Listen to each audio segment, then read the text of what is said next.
বন্ধুরা, সবাই কেমন আছো? আশা করি সবাই ভালো আছো আর আমিও খুব ভালো আছি। তো দেখো, এখন বাজে হলো দুপুর 3:30 মতো। তো এখন থেকেই ব্লগ স্টার্ট করছি। তো এই দুটো দিন তো খুবই দখল গেছে, তোমাদের সঙ্গে অল্প অল্প ভিডিও শেয়ার করেছি, তোমরা দেখেছো, আর তোমাদের সামনে এসে এইভাবে কথাও বলা হয়নি। আসলে কি বলতো, মানে বুঝতেই পারছো, দোকান সামলানো, তারপরে ওই যে পুজোর উপোস করলাম, রান্না বান্না সবকিছু দিয়ে না একটু ব্যস্ত, মানে অনেকটাই ব্যস্ত হয়ে গেছিলাম। তো তার জন্য তো আর সেইভাবে ব্লগ কন্টিনিউ করা হচ্ছিল না। তো যাই হোক, আজকে থেকে আবার ভাবছি যে তোমার আশা করছি যে ডেইলি ব্লগ আবার দিতে পারবো। তো আজকে তো সকালে উঠেছিলাম 8টার দিকে, উঠে ফ্রেশ হয়ে রেডি হয়ে দোকান খুলে নিলাম, রান্না বান্না কমপ্লিট করলাম। রান্না বান্না করেছিলাম তোমার ভাত, ডাল, কাঁচকলা ভাজা, বাঁধাকপির ঘন্ট, আর পোনা মাছের কালিয়া মতো করেছিলাম।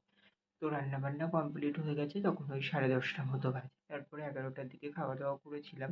খাওয়া দাওয়া করেছিলাম তোমার ভাত, আর তোমার ওই বাঁধাকপির ঘন্ট দিয়ে।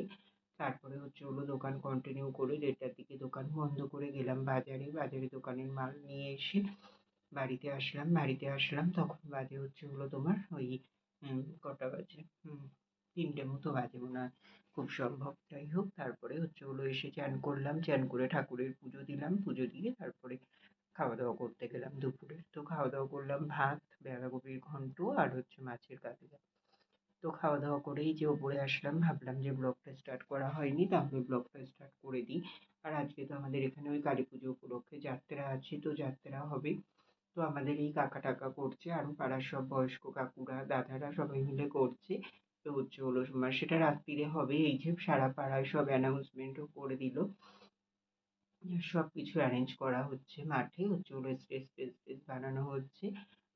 তোমার ওই যে ছেলেদের যেই পার্টগুলো থাকে সেগুলো সব আমাদের পাড়ার থেকেই করে লোকেরা।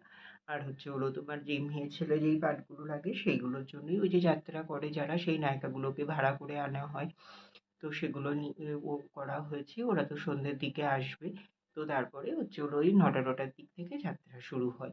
তো দোকানেও চাপ পড়বে ওই বেলাটা, তাড়াতাড়ি দোকানেও চলে যাব। আর দোকান টোকান কন্টিনিউ করে একেবারে বন্ধ করে 10টার দিকেই যাবো যাত্রার ওখানে। ঠিক আছে, তোমাদের সঙ্গেও শেয়ার করব। তো চলো, আজকের ভিডিও কিন্তু খুবই ইন্টারেস্টিং হতে চলেছে, তোমরা সাথে থেকো, দেখতে থেকো। আমি আবার পরে আসছি, ঠিক আছে? হ্যালো বন্ধুরা, তো দেখো এখন বাজে বিকেল 5:30 মতো। তো সেই তো তখন ব্লগ স্টার্ট করলাম।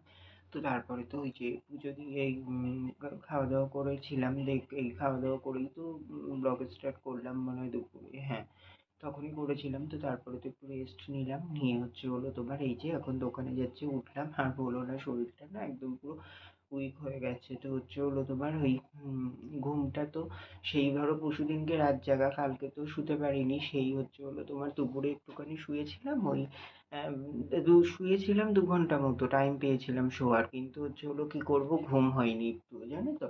তো তারপরে তোমার ওই রাতেই যা একটু ঘুম হয়েছিল, আজকে দুপুরেও শুলাম দেখো, তাও একটুখানি ঘুম হয়েছে, খাপছাড়া খাপছাড়া মতো। আর তোমার এই যে ঘুমটা যদি পুরোপুরি না হয় না, শরীরের মানে ক্লান্তিটা যাচ্ছে না। আর এই রাতের ঘুম মানে যদি কমপ্লিট না হয় না, খুব সমস্যা হয়, সেই সমস্যাটাই হচ্ছে।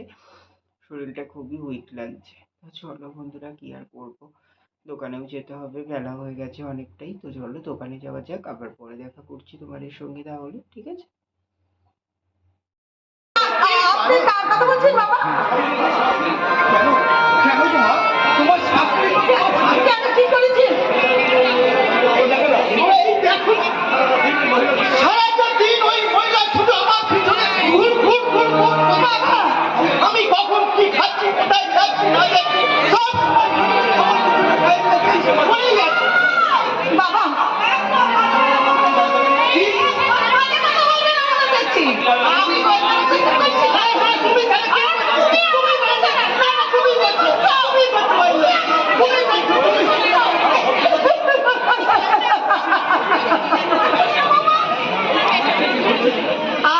এসব কি হচ্ছে মা? এসব কি হচ্ছে? কি হয়েছে মা, কি হয়েছে? দেখো না মা, আজ তোমাদের এই বিবাহ বার্ষিকীর অনুষ্ঠান বলে বিরাট বাজার থেকে 5-7 টাকা করে মিষ্টি